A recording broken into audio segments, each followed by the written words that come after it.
Vamos a charlar con un gran especialista, siempre muy amigo. Me da mucho gusto que saludemos, Lourdes, a Sebastián Salgado. Sí, Sebastián Salgado, analista, corresponsal de guerra, titular de dataurgente.com. Siria es el tema. Sebastián Salgado, buen día. Hola Lourdes, ¿cómo estás? Un saludo para vos, Víctor Hugo y quienes nos escuchan. Me canso de leer el líder de los rebeldes, cuando hasta hace poco era el gran terrorista buscado por Estados Unidos. ¿Quién derrocó a Bashar al-Assad, el presidente sirio? Seba. Israel derrocó al presidente sirio en un asedio que ya lleva 13 años. Intentaron disfrazarlo de guerra civil, intentaron disfrazarlo de grupos insurgentes, de rebeldes, como vos bien decís, Lourdes.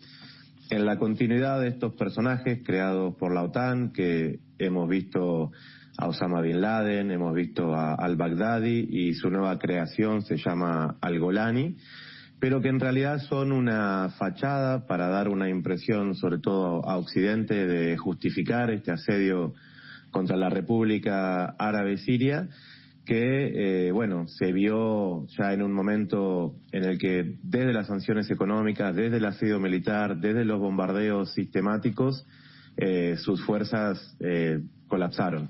Y en ese sentido vimos la entrada prácticamente caminando desde hace una semana, primero en Alepo, después en Hama, después en Homs y ahora en Damasco. Hoy a la mañana hice un zapping por los canales y decían, este lunes es pura alegría en Damasco, tratando de lavar la cara a este ataque. Y yo lo último que vi en redes es cómo estaban saqueando bancos, museos, lugares históricos. ¿Qué va a pasar? Pensé en el Líbano, después del asesinato de Gaddafi, un país. ¿Cómo estaba Siria y qué se puede venir ahora?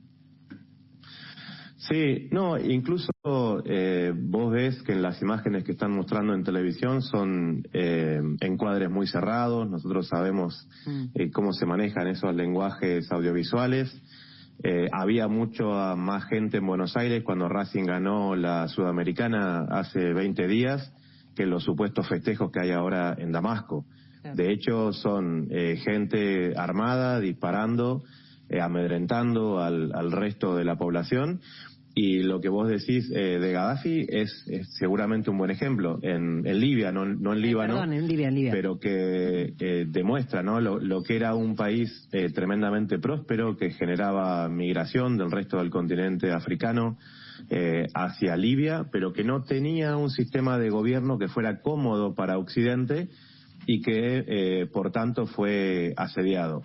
Hay que recordar que en Siria 13 años atrás había analfabetismo cero, era el país con mayor convivencia interreligiosa, que Alepo era la ciudad industrial más importante de todo Asia Occidental y que después del asedio de estos años en todos los ámbitos, en el cual ahí vemos una conjunción que no la vemos en otras partes del mundo, donde Turquía opera junto a Israel.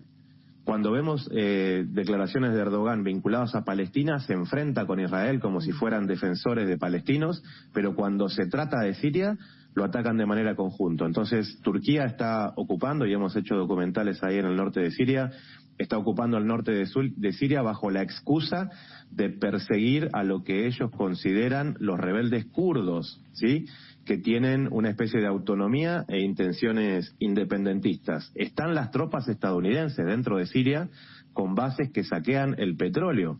Están los grupos que queman el trigo de Siria, porque Siria era un exportador de trigo 15 años atrás. Entonces las fuerzas realmente se vieron diezmadas y sí vimos, y termino con esto, con cierta sorpresa, vamos a decir, el retiro de manera conjunta del apoyo político por parte de Rusia y de Irán.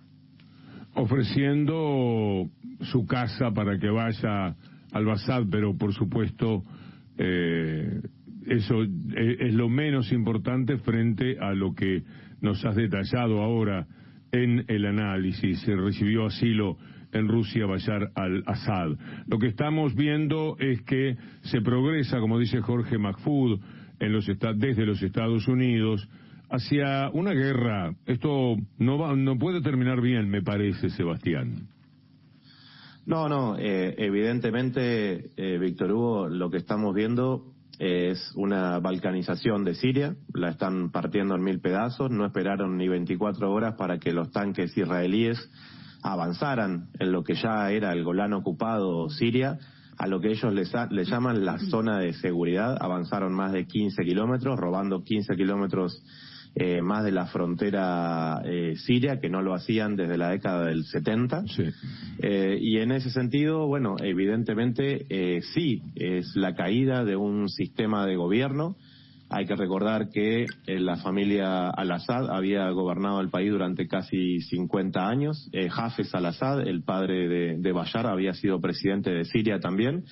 Y que eso también conlleva una cierta oposición, como la puede tener cualquier gobierno, a su propia gestión, claro, pero que de alguna manera los sirios, más allá de no estar de acuerdo con algunas ideas políticas de Bashar al-Assad, siempre se habían mantenido defendiendo a su país en contra de la injerencia extranjera. Ahora no han podido más, sus fuerzas han quedado diezmadas y evidentemente Bashar al-Assad ya no le quedó margen de ninguna manera para continuar con la resistencia a ese asedio militar. Sebastián, muchas gracias como siempre.